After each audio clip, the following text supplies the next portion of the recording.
여러분 오늘 교회 오실 때 다들 옷을 입고 오셨잖아요. 옷을 고를 때 고민 안 하셨어요? 무슨 옷을 입을까? 어떻게 입을까? 성경에는요, 이 옷을 입는다는 표현이 가끔 나옵니다. 그러니까 신앙생활 하는 게 옷을 입는다고 표현을 해요. 그러니까 오늘 우리가 읽을 말씀에도 그렇게 있지 않습니까? 9절부터 한번 보세요. 너희가 서로 거짓말을 하지 말라. 옛사람과 그 행위를 벗어버린다는 말은 옷을 벗는다는 겁니다. 10절 새 사람을 입었으니 이는 자기를 창조하신 이의 형상을 따라 지식에까지 새롭게 하심을 입은 자니라 그러죠. 새 사람을 입는다, 새 사람이 옷을 입는다 하는 거죠. 갈라디아서 3장 27절에도 이런 말씀이 있습니다. 누구든지 그리스도와 합하기 위하여 세례를 받은 자는 그리스도로 옷 입었느니라 그래요. 그리스도로 옷을 입었다 그러죠. 성경은 그렇게 옷을 입는다는 표현을 하면서 많은 의미를 담고 있습니다. 그러니까 성경을 이해하려면요, 성경에서 사용하는 상징들이 있어요. 그 상징들을 잘 이해를 하면 성경의 깊은 은혜 가운데 들어갈 수 있습니다. 오늘 본문은 옷을 입고 옷을 벗는다 하는 상징을 갖고 지금 우리에게 지금 메시지를 주고 있는 것이죠. 옛사람이 옷을 벗고 새 사람이 옷을 입어야 돼요. 그럼 이제 새 사람이 옷이란 어떤 걸까요? 먼저 이 옷을 입는다는 거 한번 생각해 보겠습니다. 옷을 입을 때는요, 옷이 그 때와 장소에 맞게 입어야 되죠. 적절성입니다. 적절성. 나가서 땅을 파고 일하는 사람이 턱시도 입고 일하지 않아요. 결혼식 갈 사람이 흙 묻은 작업복 입고 가지 않습니다. 옷은 때와 장소에 맞아야 되는 거죠. 적절해야 돼요. 그러면 하나님을 믿는다는 우리도 그에 맞는 적절한 옷을 입어야 된다 하는 거죠. 여러분 어떤 옷을 입고 계셔요? 그래 우리 육신이 입는 옷이 있고 영혼이 입는 옷이 있어요. 영혼이. 그건 눈에 보이지 않아요. 근데 그 영혼은 하나님을 믿는다면, 그리고 예수님의 부활을 믿는다면 그에 알맞는 옷을 입어야 됩니다. 적절한 옷이죠. 적절한 옷. 예전에는요, 교회가 세상에 이제 복음을 전파하기 위해서 여러 가지 선교 정책을 씁니다. 근데 예전에는 그런 정책이 있었어요. 세상 속에 복음을 들고 들어가려면 세상과 구별되지 않아야 된다. 교회 문턱이 낮아져야 되고, 믿지 않는 사람들이 세상에 믿지 않는 사람들이 교회에 그렇게 거부감 없어야 된다. 그러기 위해서 교회도 세상 사람들과 같아지고 닮아져야 된다, 닮아가야 된다 하는 생각들을 할 때가 있었습니다. 그래서 특히 노동자들에게 복음을 전한다고 하면서요, 그 노동자들이 복음을 받아들여야 되니까 노동자들과 같아져야 된다 생각들을 했죠. 그래서 그들처럼 같이 술도 마시고 그들처럼 같이 생활하면서 복음을 전해야 된다 생각을 했어요. 그 결과 어땠을까요? 참담한 실패였습니다. 복음은 그렇게 전파되는 게 아니었습니다. 복음은요, 세상 사람들과 다르다는 걸 보여줘야 돼요. 그들과 같아져야 문턱이 낮아지고 거부감이 사라지면서 밖에 있는 사람들도 교회 안에 들어오는 게 아닙니다. 교회 밖에 있는 사람들에게 교회 안에 있는 사람들이 뭔가 다르다는 걸 보여줘야 되는 겁니다. 그게 올바른 방법입니다. 너나 나나 다른 게 없는데, 교회 안에 있는 사람이나 밖에 있는 사람이나 다른 것이 없는데, 구별될 게 없는데, 그들이 밖에 있는 사람들이 교회에 있는 우리에게 매력을 느끼고 우리를 따라올까요? 아니라니까요. 그건 철저하게 실패했어요.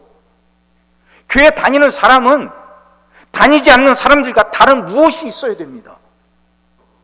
그러니까 하나님을 믿는 사람들은 하나님 믿는 사람다운 옷을 입어야 되죠. 그들만이 있는 적절한 옷이 있다는 겁니다. 구별되는 거예요. 그게 거룩입니다. 거룩하다는 말의 의미는 구별된다는 거예요. 믿는 사람은 믿지 않는 사람들과 다른 무언가가 있어야 된다는 것이죠. 다니엘과 그 세 친구들 한번 생각해 보세요.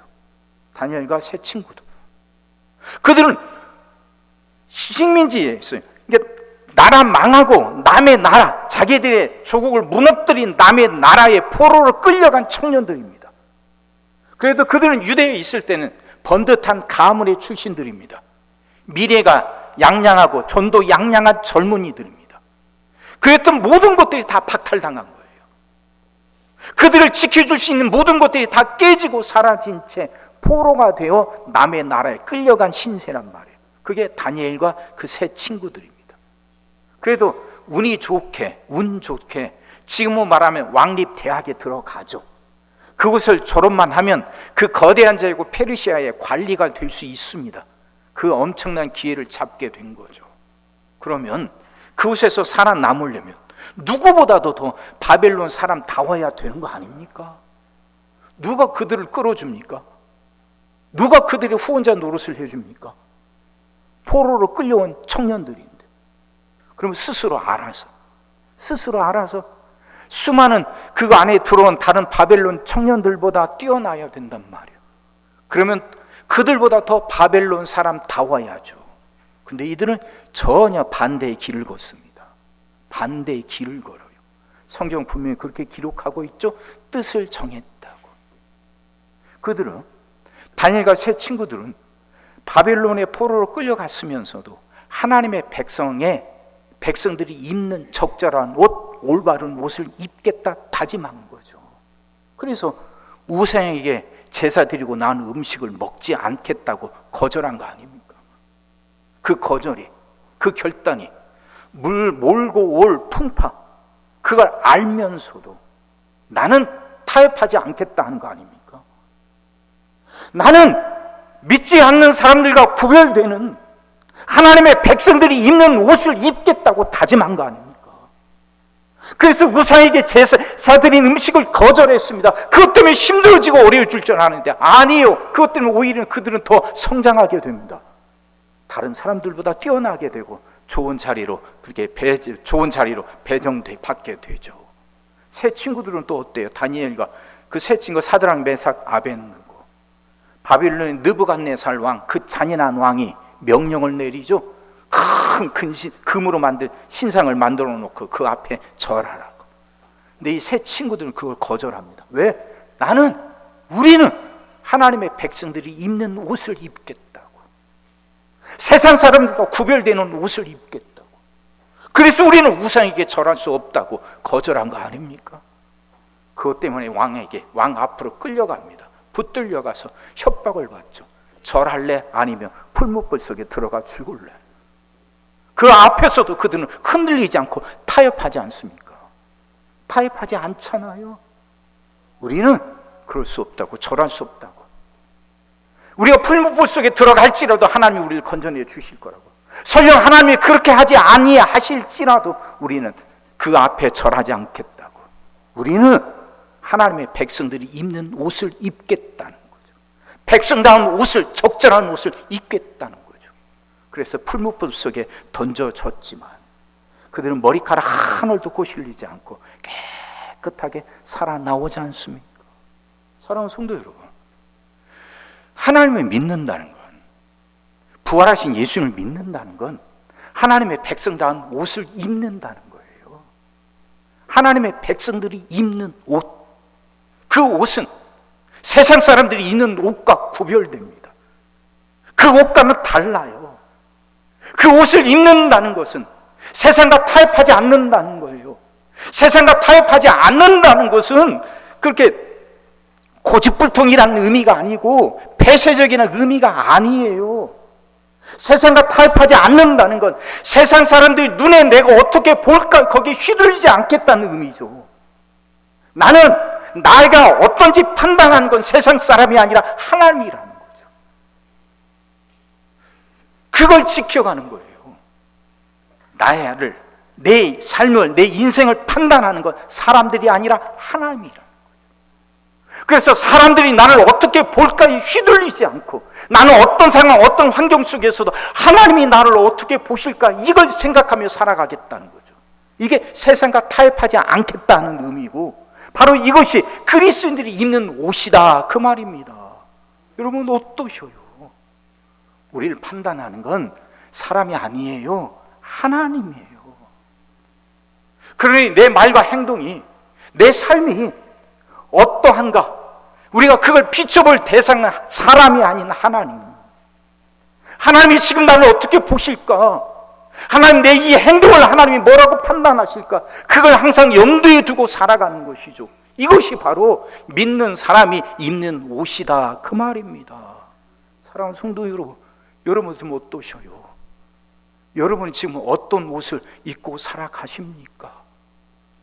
옷은 때와 장소에 맞아야 됩니다. 옷은, 그래서 우리가 입는 옷은, 우리 영혼이 입는 옷은 하나님의 백성다운 옷이어야 돼요. 사람이 보는 게 아니라 하나님이 보신다. 사람 앞에 서 있는 게 아니라 하나님 앞에 서 있다는 생각 갖고 살아가는 것. 이게 하나님을 믿는다고 하는 하나님의 백성들이 입어야 할 올바른 옷이다, 그 말씀이죠. 옷은 그렇게 적절하게 입어야 됩니다. 두 번째로요, 옷이라는 거 하는 건 결국 자기를 표현하는 겁니다. 자기 마음을 표현하는 거예요. 장례식에 갈 땐 밝은색 옷을 입지 않아요. 저도 까만색 넥타이를 차요. 그건 제 마음을 표현하는 겁니다. 옷이란 그렇게 겉으로 자신을 드러내는 거예요. 표현하는 거예요. 저도 주일날 예배 드리러 올 때는요, 셔츠를 항상 깨끗하게 다린 거 입고 와요. 주름 하나도 없는 거, 구겨지지 않은 거, 깨끗한 거 입어요. 다른 것이 입었어도 꼭 그래요. 주일날은 항상 조금 더 구겨지게 새로 빨아서 깨끗하게 데려진 거, 구김살 하나 없는 거, 구겨지지 않은 거, 색을 입으려고요. 이거 제 마음이에요. 하나님 앞에 서는 건데. 그래서 그 옷이라도, 그 셔츠라도 항상 입는 거지만 셔츠라도 그렇게 깨끗하게 다려져서 구겨지지 않은 걸 입어요. 매 주마다. 그렇게 제 마음을 하나님 앞에 그렇게 바로 세우려고 하는 것이죠. 표현이다, 그 말입니다. 그럼 우리도 우리가 영원히 입고 있는 옷이 사람들에게 표현되기 마련이거든요. 근데 하나님을 믿는다는 사람들, 그리스도인들이 믿지 않는 사람들에게 표현해야 될 게 뭘까요? 무엇을 표현하는 걸까요? 여러 가지가 있겠죠. 근데 그 중에 하나는 믿는 사람들은 절망하지 않는다는 거 아닙니까? 믿는다는 건 기대하고 소망하는 거잖아요. 하나님이 내 삶 속에서 역사하신다는 거, 그 하나님이 모든 것을 합력해서 선을 이루신다는 것, 그걸 믿는다는 거잖아요. 그것이 겉으로 드러나야 되는 거예요. 믿는다면 그게 내 말에서, 내 생각에서부터 드러나야 되는 것이죠. 어떤 책을 읽어보니까요, 미국의 케네디 우주센터가 있지 않습니까? 뭐 테네시주에 있다던데, 그곳에 들어가 보면 아폴로 1호 조형물이 있고 거기에 이런 구절, 라틴어로 이런 구절이 쓰여 있다 그럽니다. 아드 아스트라 페르 아스페라. 저도 라틴어는 잘 모르는데 이거 같은 써왔어요. 아드 아스트라 페르 아스페라. 아스트라라는 것 별을 말하고, 아스페라라는 것 고난, 역경을 말합니다. 그러니까 해석하면 고난과 역경을 넘어 별을 향해, 이런 의미래요. 아드 아스트라 페르 아스페라. 그럼 왜 이런 구절을 썼는가 한번 찾아봤어요. 이런 일이 있었습니다. 그러니까 세계 이제 우주 개발의 역사죠. 우주선을 맨 먼저 쏘아올린 나라가 어딘지 아세요? 미국이라고 생각하세요? 아니에요. 소련이에요. 1957년 10월 4일 날 소련이 스푸트니크라는 우주선을 맨 먼저 발사해서 성공을 해요. 이 말은 그 우주선이, 그 비행기가, 그 비행체가 지구의 궤도를 벗어나서 우주를 향해 나갔다는 거죠. 이걸 미국도 그걸 위해서 오랫동안 준비해왔는데 미국이 못한 것은 소련이 먼저 해낸 겁니다. 그러니까 이것에 미국 사람들이 많은 자존심의 상처를 받죠. 그러고 나서 우리도 우주 개발해야 된다 하고 이제 나서게 됩니다. 그렇게 소련이 먼저 비행체를 우주선을 발사하니까 미국도 부랴부랴 몇 달 뒤에 이제 준비해서 쏘아 올렸어요. 그게 벵가드호라는 겁니다. 벵가드호가 나갔는데 이건 발사해서 1.2m밖에 못 올라가는데 폭발해버리고 말아요. 폭발하고 말아요. 큰 창피를 당한 거죠. 미국이 소련에 의해서. 그래서 그때 대통령이었던 그 케네디가 발표를 합니다. 우리 70년대 오기 전에 반드시 사람을 우주에, 달에 보내겠다고. 그것은 쉬워서 하는 일이 아니라 어렵기 때문에 하는 일이라고 그렇게 연설을 하면서 이 작업을 시작을 합니다. 그래서 우주센터를 세웠어요. 그게 1962년에 세웠고, 나중에 그 우주센터를 이제 케네디 우주센터라 그렇게 이름을 지은 거죠. 그래서 이제 미국과 소련이 우주 이제 개발에 경쟁이 붙은 겁니다. 근데 그 와중에서요, 계속 소련이 앞서 나갑니다. 소련에서 최초의 우주 비행사를 보내요. 그러니까 처음 보냈던 스푸트니크에는 사람이 안 탄 거예요. 무인 우주선인데 유인 우주선을 보내고 시험에 성공합니다. 그게 가가린, 유리 가가린이라는 사람이에요. 세계 최초의 우주 비행사죠. 그러니까 이 가가린은 달에 착륙한 게 아니에요. 지구에서 쏘아 올린 그 비행선을 타고 지구 궤도를 돈 거죠. 우주 비행을 한 거예요. 최초의 우주 비행사가 유리 가가린이라는 사람입니다. 이렇게 자꾸 소련이 앞서 나가니까 이제 미국도 안 되겠다 싶어서 이제 박차를 가해요. 그래서 이제 아폴로 계획이라는 걸 만듭니다. 지금 이제 나사에서 아폴로 계획이라는 걸 해서 우주선을 계속 쏘아 올려요. 근데 맨 첫 번째 이제 그 쏘아올린 미국이 제대로 된 이제 우주선을 만드는데 그게 1967년입니다. 1월 27일 날 우주선을 이제 제대로 만들어서 이걸 쏘아 올리기 위해서 시험 비행을 하는데 그때 우주선에 화재가 나서 우주선 타는 비행사 3명이 죽고 맙니다. 그걸 아폴로 1호라고 이름을 줘요. 이제 미국에서는 처음이죠. 그 우주 비행사가 화재로 사망한 사건이에요. 이걸 기념하는 거예요. 그걸 아폴로 1호라고 이름 줬고 그걸 기념하면서 그 케네디 우주센터에 그 조형물을 세우고 거기에 이 글귀를 써놨다는 거죠. 아드 아스트라 푸르 페르 아스페라. 그러니까 역경을 넘어 별을 향해. 이걸 쏘아놓고 이걸 써놓고 나서 그들은 계속 노력을 하죠. 애를 써요. 그래서 결국에 1969년에 아폴로 11호가 우주에 나가서 달에 착륙하고 닐 암스트롱이 세계인 중에서 인간 중에 최초로 달에 발을 내딛게 되죠. 1969년 7월 21일입니다. 그러니까 1967년 1월 27일에 아폴로 1호가 불타버리면서 3명이 죽어요. 그걸 잊지 않고 그걸 넘어서 계속 시도합니다.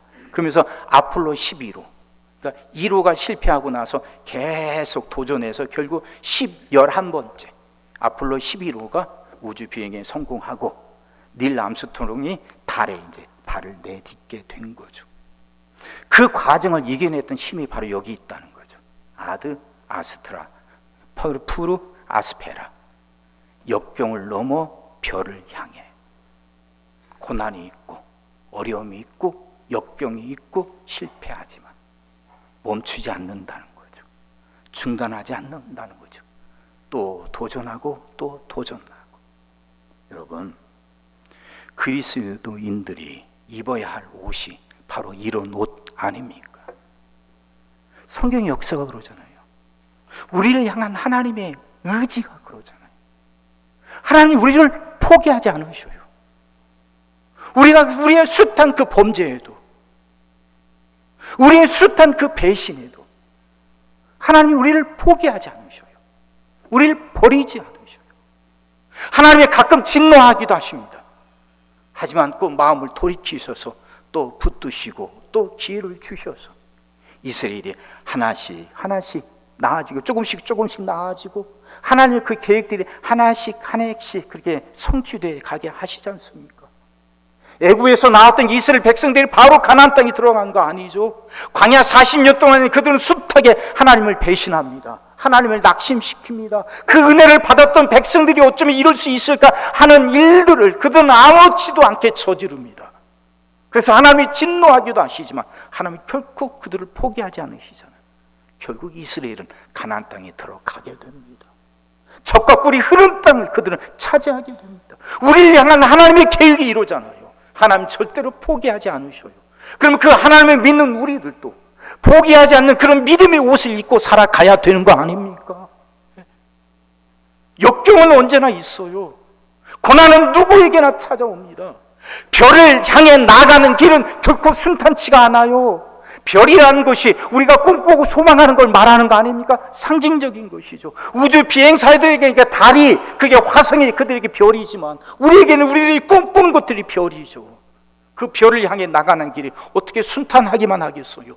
역경 없이 어떻게 그 별에 도달하겠어요? 역경을 넘어서야죠. 고난을 이겨내야죠. 역경과 고난은 누구에게나 찾아오는 것이고, 별을 향해 가는 길엔 수많은 역경과 고난이 놓여 있으니까.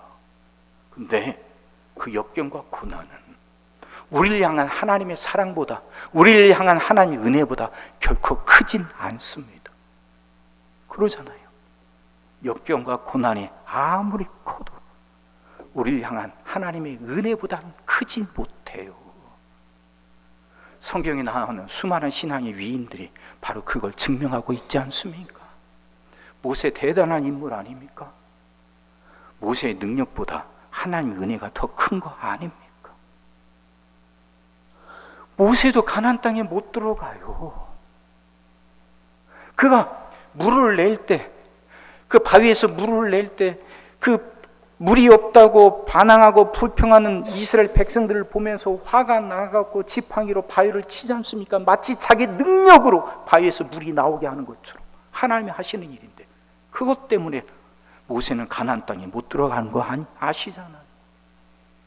모세도 그만큼 한계가 있고, 모세도 그만큼 약점이 있는 우리와 똑같은 인간이라는 것이죠. 그래도 모세가 그 위대한 일을 했던 건 그의 능력이 아니에요. 그를 향한 하나님의 은혜가 있기 때문입니다. 그 은혜는 우리에게도 임해요. 왜? 하나님은 여전하시니까. 하나님이 지금도 살아계셔서 역사하시니까. 그러니 그 하나님을 믿는 사람들이 입는 옷은요, 그들의 희망을 표현하는 거예요. 그들의 기대를 표현하는 거예요. 역경과 어려움이 없어서 항상 꿈을 꾸고 소망을 갖고 살아가는 게 아니에요. 수많은 역경들이 있고 수많은 고난들이 도사리고 있지만, 그럼에도 불구하고 그것들보다 하나님의 은혜가 더 크다는 걸 믿으니까, 그것들보다 하나님의 능력이 더 크다는 걸 믿으니까 하나님 믿는 사람들은 결코 포기하지 않는 겁니다. 결코 주저앉지 않는 겁니다. 그들은 역경을 넘어 별을 향해 발을 내딛는 거죠. 또 나가고 또 나가고, 도전하고 또 도전하고, 넘어져도 다시 일어서서 또 시도하고, 이게 믿는 사람이에요. 하나님 믿는 사람들이 입은 옷이 바로 이런 옷이어야 된다 하는 것이죠. 여러분, 우리는 어떤 옷을 입고 있습니까? 옷은 사람의 의식, 생각에 영향을 줘요. 남자분들도 기억나시죠? 예비군 훈련. 그 군복 입고 예비군 훈련 받으면요, 그 군복 입은 남자들은 아무 데나 안 씁니다. 흙바닥에 그냥 털썩 주저앉아요. 그리고 좀 표현이 그러지만 아무 데서나 소변 봐요. 창피하게 여기지 않아요. 그 사람들 그 예비군 군복 벗고 사회 나가면 다 지도층이고 나머지 다 괜찮은 자리에 있어요. 그렇게 세상에 있을 때는 그 일 안 해요. 그렇게 살지 않아요. 근데 예비군 군복 입고 나면 너나가 없어져요. 똑같아져요. 옷이라는 것이 그렇게 사람의 의식에 영향을 주기 마련이거든요. 그럼 우리가 입는 옷, 내 영혼이 입는 옷이 내 영혼에게 영향을 준단 말이에요. 어떤 옷을 입고 있느냐 그 말이죠. 조금 힘들고 어려우면 원망이 나오고 불평이 나오고 부정적인 그런 말들, 그런 생각들을 많이 하고 있지는 않습니까? 이게 되겠어? 그게 뭐 얼마나 좋아졌다고, 내복이 무슨 난리, 이것도 문제고 저것도 문제고, 여전히 그런 생각들, 그런 말들이 여러분의 의식을 지배하고 있습니까? 아니면 그럼에도 불구하고 하나님이 우리를 도우실 거라고, 하나님이 우리와 함께 하신다고, 어렵지만 같이 해보자고, 같이 고쳐나가보자고, 조금씩이라도 고쳐보자고, 이런 말, 이런 생각들을 하고 있습니까? 우리 영혼이 입고 있는 옷이 우리 의식에 영향을 미쳐요. 우리 생각에 영향을 준다는 겁니다. 이런 옷을 입어야 되지 않겠어요? 마법 거울이라는 것이 한번 있으면 좋겠어요. 거울은 우리를 비추는 거잖아요. 우리 육신의 옷은 우리가 눈으로 볼 수 있습니다. 세상의 거울은 우리 육신이 입은 옷을 비춰줘요. 근데 마법 거울이 있어서 우리 영혼이 입은 옷을 우리 영혼들이 입고 있는 옷을 비춰준다면 어떨까? 여러분 예배 마치고 나가는 이 노비 계단에 그런 마법의 거울이 있다면 어떨까? 예배 마치고 나가시면서 여러분들이 그 거울에 여러분 자신들을 비춰보는 거예요. 내 영혼은 지금 어떤 옷을 입고 있는가? 정말 세상과 구별돼요. 믿는 사람다운 적절한 옷을 입고 있는가?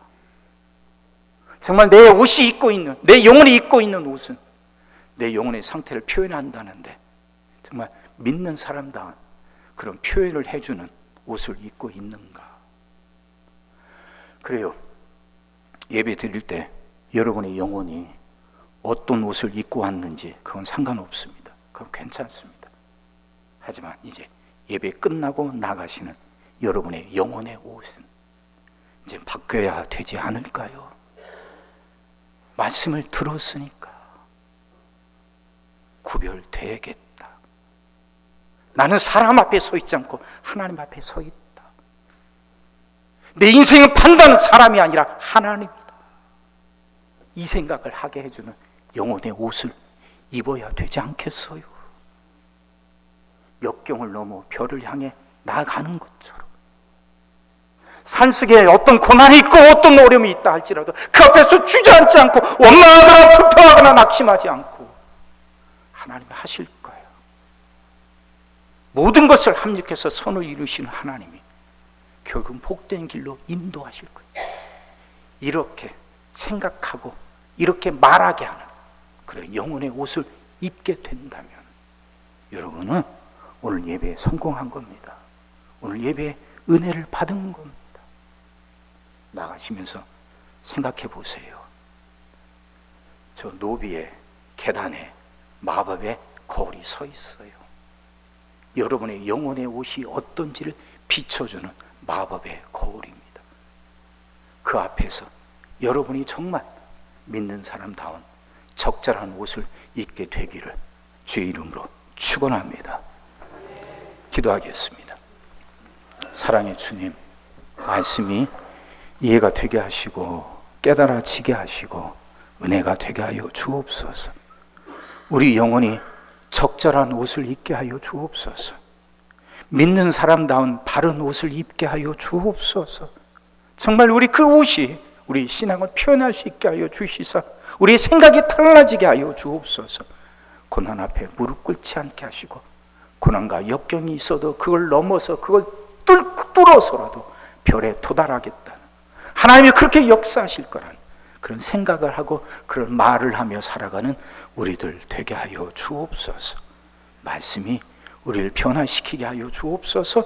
말씀이 우리 안에 살아 역사하게 하여 주시옵소서. 예수님의 이름으로 기도하옵나이다. 아멘.